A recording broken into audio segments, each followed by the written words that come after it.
Our next steps, we are going to begin acquiring the property, but there will be some treatments happening this year to mitigate dust and stuff like that that are safe and effective and will be good. Welcome to Herrimanology. The official podcast to keep up with Herriman City. We'll take you inside the city, explore the latest news and updates, show you how your government operates, and discuss the issues that affect us all. Now, here are your hosts talking all things Herriman on Herrimanology. All right, welcome to Herrimanology. It is Friday, June 13th, and I just realized now it is Friday the 13th today. Oh my, I didn't, yes. Wow. I don't really know what Friday the 13th is or means, to be honest. I just know that we had a lot of family car troubles growing up on Friday the 13th, and I have an oil change after this, so I'm hoping that nothing goes wrong. No. Right. Oh, no. Anyway, hope you're doing well, Mayor Palmer. Good to see you. I'm John LaFollette, Communications Manager. Apologize again. I did this our last podcast. Apologize for having a 2-week gap between podcasts, and it happened again. Yeah. Honestly, we're just swamped, and some things have fallen by the wayside the last little bit.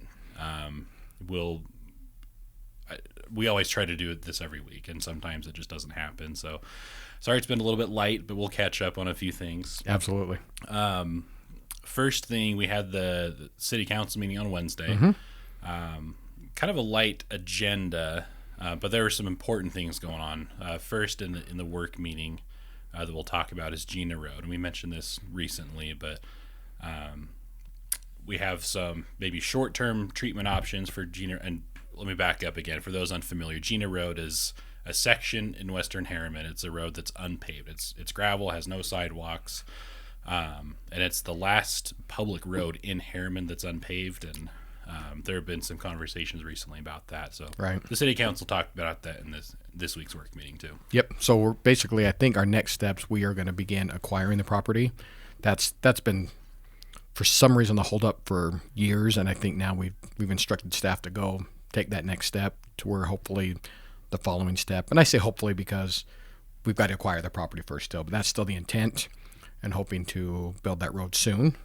Right, I think we cobbled some money together to help to probably make that happen. So that's the goal right now. But there will be some treatments happening this year to mitigate dust and stuff like that that are safe and effective and will be good. Yeah. So in the next couple of weeks, residents out there, and we'll hand out flyers and all this sort of stuff. But within a couple of weeks, there'll be a treatment, a truck kind of laying down some magnesium chloride, which is a very common gravel road treatment that helps kind of firm up the road and prevent wear, and it helps reduce dust and kind of prevent that. So hopefully that will help in the meantime until some more permanent options can be done down the road. Right. And in the general meeting, there were, technically 3 general meetings if you want to get really in the weeds with the government minutia. Right. But we'll cut to the chase here. Property taxes. You love hearing about it. We love talking about it. Oh, gosh. Right. So there will be an update to property taxes this year. So the property owners every year get a property tax notice saying here are the different entities that charge property taxes. There's a school district, there's Salt Lake County Library, Mosquito Abatement District, and then there are 3 from Herriman City. Right. In various forms. Right. To put it simply, there's one for fire and emergency medical services, one for law enforcement, and one for general city stuff. Right. Technically different hats that the city council members are wearing, but effectively the city council has control over those 3 Herriman City things. Correct. You have no control over everything else. Right. Jordan Valley Water, Central Utah Water, again, the school district, the different county entities, they're those entities that the city controls, which are about a quarter of your property taxes all put together. Right. Ish. And the rest of them, the city, we have their email addresses, we have relationships with them, but we don't control them. We can't make decisions for them. So you may or may not get property tax notices for all the other 3/4 worth of entities out there. But they're the 3 that the city does have control over. What was decided on Wednesday night? So the main city one, I'll start with that one. There's just the main city just comes to us. We've decided not to pursue anything in that route. It's not much anyways. We considered a $2 a year, which would net, people would be surprised, that's $30,000 to the city. kind of the discussion was, well, it's only $2. Well, yeah, it's only $2, but with everything else going on, we do try to be sensitive to that. Could we use $30,000 on a project? Absolutely, we could, right? But with everything else, we just try to be sensitive in a year like this. Police and our fire, we did notice an intent to look at it, right? This is not, like we said in the meeting, this is not an increase at this time. It is an intent to look at it. We've talked about, we don't need to go into it, right? But there's no built-in increase of your property. It doesn't. The percentage actually goes down. We get the same amount other than some growth. But basically, for example, with UFA, we have an increase from UFA to provide services. So we're probably going to look at increasing it just to match with that, right? I think that's the responsible thing to do, is to match that and pay for that, so it's not coming out of a general fund or another bucket. So just looking at a couple things right now. There will be more to come. So again, this is just, we didn't raise anything this week. This was just a notice that we're looking at it right now. Yeah. So the maximum amount, I actually don't have off the top of my head. I know the fire one could be up to, I want to say it was 1.7%. 1.7. Yep, that's what I have in my head. Yep. The police one, I don't remember. It's a little bit more than that, but so you mentioned this might be good, just property tax 101, just very brief level stuff, and we have all summer to talk about this. Right. These truth and taxation processes will happen in August. Right. And you'll get notices before that. But you mentioned in Utah, the property values will, the tax percentages will adjust based on property values. Right. So how percentages often work and like sales tax works, if you buy something, the tax is just a multiplying factor based on whatever you bought, and then that's your final total. Right. So it kind of works in that direction. Like, I'm getting $100 worth of groceries. You have a 7.25% sales tax, so your final bill is $107.25. Forgive me, I'm doing math in my head here, so don't judge me. In the state of Utah, property tax is almost kind of different, where you have the entities who can charge property tax instead will say, here's the dollar amount we want to get to. Yep. The calculation kind of happens in reverse. And yes, I know with math, technically the equal sign means there's a balance side, and I get that, but we're going to think math is directional here for a moment. Yep. You have a total dollar amount you want to get to.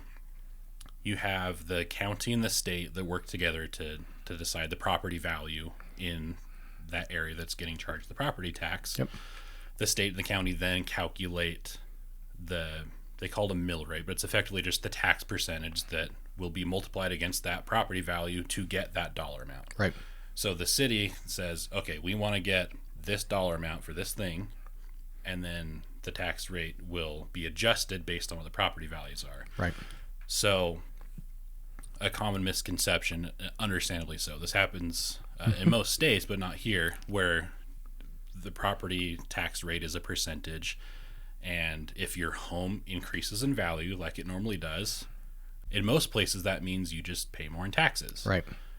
But again, not here. On an annual basis, that property tax rate gets adjusted down if your property value goes up to reach the same dollar amount. Correct. Unless the entity goes through this truth and taxation process to get more a higher dollar amount. Right. And the higher dollar amount in this case largely is to account for inflation. Yep. This whole thing to say there is no built-in method on an annual basis to account for inflation increases without going through this whole truth and taxation, we're raising your taxes sort of increase. And yeah, again, as a spectator in city council meeting, I thought the city council was clear that they don't want to raise any more than they have to. Right. But you have to keep up with the costs. Right. And you mentioned UFA. For those unfamiliar, there is no such thing as a Herriman City Fire Department. Right. That doesn't exist. We have a contracted service through kind of a regional entity called the Unified Fire Authority, UFA, and they give us a price for services for firefighters and paramedics and fire trucks for the next year. Right. And we have to pay for that through this property taxing entity. Yep. So they gave us this basically 1.7% increase-ish, and then we are giving notice that, hey, we'll go through this process to see if 1.7% property tax increase for fire can work to pay for this contract. Yep. So that was like a 4-minute road to Grandma's house, but hopefully that made some sort of sense. And then a similar concept for the law enforcement side. We do have a Herriman City Police Department, obviously, but those costs are going up. So again, just for inflation and personnel and things like that. So I guess 2 of the 3 city-controlled entities will go through that process within a couple months, and nobody likes property tax increases. Right. Property taxes are boring, but nobody wants to pay more money. Like, I think everyone's feeling it right now. Like, the cost of absolutely everything is going up. And frankly, there are some people who see a $20, $30 per year increase. I'm like, oh, I can find that in my couch. That's no problem. And there are other people where $2 a month is really impactful. Right. They've done so many family budget calculations that they can make it work with this, but now you add in the extra few dollars a month, and that's impactful. And Absolutely. I feel, again, like a spectator that the city council understands that. So and came to this decision with that in mind. And it's hard. We've cut. I know everybody's going to say, "Why don't you cut?" Like we run so slim, and we just do. I mean, there's positions we haven't filled in PD in the city. We are trying everything we can because we do get it. We really do. So we're trying. Moving on. You're going to hear a lot more about property taxes this summer. I'm sorry. It is what it is. But that time of year. We're going to do our part to be transparent and try to educate how an incredibly complex system works. Utah property taxes they're a pain to understand. Yep. So we'll do our best. But if you have any questions, obviously let us know. Yep. But we will move on. I wanted to mention really quickly that Rocky Mountain Power reached out to Salt Lake County. He reached out to all the cities to let them know that some kind of wildland sort of areas in the county will have more sensitive power settings. And 2 of those are Butterfield Canyon and Rose Canyon areas. What we mean by that, or what they mean by that, the higher sensitivity, it's an effort to help prevent wildfires. And they basically set their power grids in those areas to shut off if there's an interruption to the power line, if there's a stray branch or if there's a heavy windstorm, things like that. The idea is that so that the power shuts off very quickly with very little interruption, so that by the time the wire hits the ground, if the power line goes down, it's already de-energized and it doesn't start a fire. I think it's big. The downside is it's really sensitive, so if there are completely insignificant interruptions that the power lines kind of detect there's some disturbance and there really isn't, your power is probably going to get shut off. They're going to have somebody come out over the course of a few hours, look at it, determine there's no damage, and then move on. Right. But so all that to say, there could be more power outages throughout the summer, but it's in an effort to prevent wildfires. Yep. Understandable. Finally, some fun stuff. Here we go. We got Fort Herriman Towne Days. Best week of the year. So that starts tomorrow, technically, with the Yeti Run. Then we're off Sunday, and then the whole week is coming up. Yep. Art. They've got Chalk the Art, or what do they call it? Chalk the Walk tomorrow. Tomorrow from 10 to 2, I think. Chalk Art Festival. Chalk Art Festival. Yes. I think that's out front here, 10 to 2 tomorrow. And then I'd just say check the calendar. I have to go through the calendar because it's a busy week. Music, fireworks, just so much going on. Family night on Thursday, which is so much fun. Somebody asked about that yesterday. So much fun stuff going on. So go to the calendar and check it out because it's going to be a fun week. We'll be out there all week having a blast. So a quick rundown. Monday and Tuesday we'll be here at Crane Park next to the City Hall. There will be a Hungry Herriman food truck. There will be a vendor market and a party rock band, Hartley Road, performing for a couple of hours. Tuesday will be the car show. We'll be out there at the city tent, so come say hi. Balloon twisting, face painting, yard games, just kind of a fun day out in the park sort of thing. Yep. Wednesday is kind of light. You have a spike ball tournament, a cornhole tournament that's up at Butterfield Park, and then Thursday through Saturday, carnival. That's the big heavy stuff of Towne Days. It's a lot of work and really long days, but so much fun. And there are plenty of free things to do. The carnival prices have increased over the last few years. It kind of is what it is. We work with a third party carnival. We don't have a carnival in house, so Right. we don't get to totally control their prices. But so go to the carnival if you want. It's super fun. I think there's some discounted tickets left at the city hall. But if that's not your thing, there's still so much to do, and plenty of free options, especially on the Thursday night you mentioned. All of that's free. Yep. Parade Saturday morning. Probably a hot Saturday afternoon. We'll have the city tent Saturday afternoon as well. We'll be sweating. We do have the chill zone with not Otter Pops. I forgot what they're it's a different brand, but basically Otter a Pops. popsicle of They some have sort. Misters. Everyone likes to go kind of pack in there. Yep. The Yeti Chill Zone, I think is what I it's like called. it. I like it. And then you have several different musical performances. At some point, there's a comedian As coming. you say, a comedian is new this year. I'm excited. Fireworks Friday, kind of a short show, and then Saturday is a long, awesome show. So it's fun. We're loving it. It's a good time. Excited. Herriman.gov/events. Herriman.gov/town-days. Or just go to Herriman.gov. You'll see banners there. And click on it. Love it. Come on out this week. Let's see. Come track us down and say hi. It's so much work. Like we planned for this for months and months, especially our events department. They do so much. Yeah. But it's really fun to see people come out and enjoy it and celebrate our community and have a good time. Good time to come together. Yep. All right. So that's probably enough for today.